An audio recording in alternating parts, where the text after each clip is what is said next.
عمرك شفت فيديو لحد بيحط حلزون على وشه وبيقولك أصله بيجدد البشرة وبيخلي الجلد ناعم زي الحرير؟ بس ولا واحد فيهم قالك إن في نوع من الحلزون لو لمس وشك ممكن تموت بعد دقايق.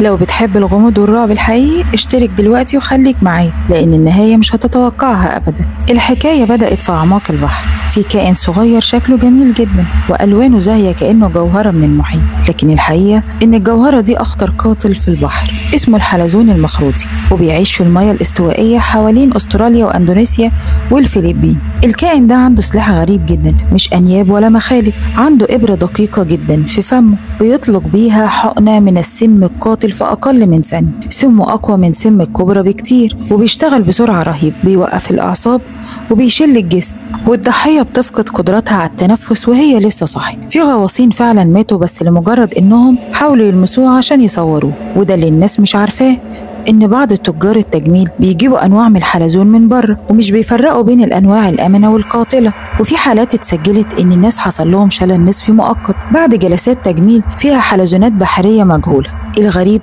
إن العلماء بيقولوا إن السم ده معقد جدا، في أكتر من 200 نوع من السموم العصبية، ولحد النهاردة مفيش دواء مضاد ليه، ولو دخل جسم الإنسان مفيش غير دقايق والقلب بيقف. فتخيلي بقى إنك قاعدة في جلسة تجميل وحلزون صغير بيتحرك على وشك ببطء وإنتي مش عارفة إذا كان بينظف بشرتك ولا بيحقنك بجرعة موت. فاوعي تنسي إن أحيانا الجمال اللي بندور عليه بيكون هو نفسه سبب نهايتنا. لو عجبك الفيديو اشترك في القناة وما تنساش تفعل الجرس واستنى فيديوهاتي اللي جاية.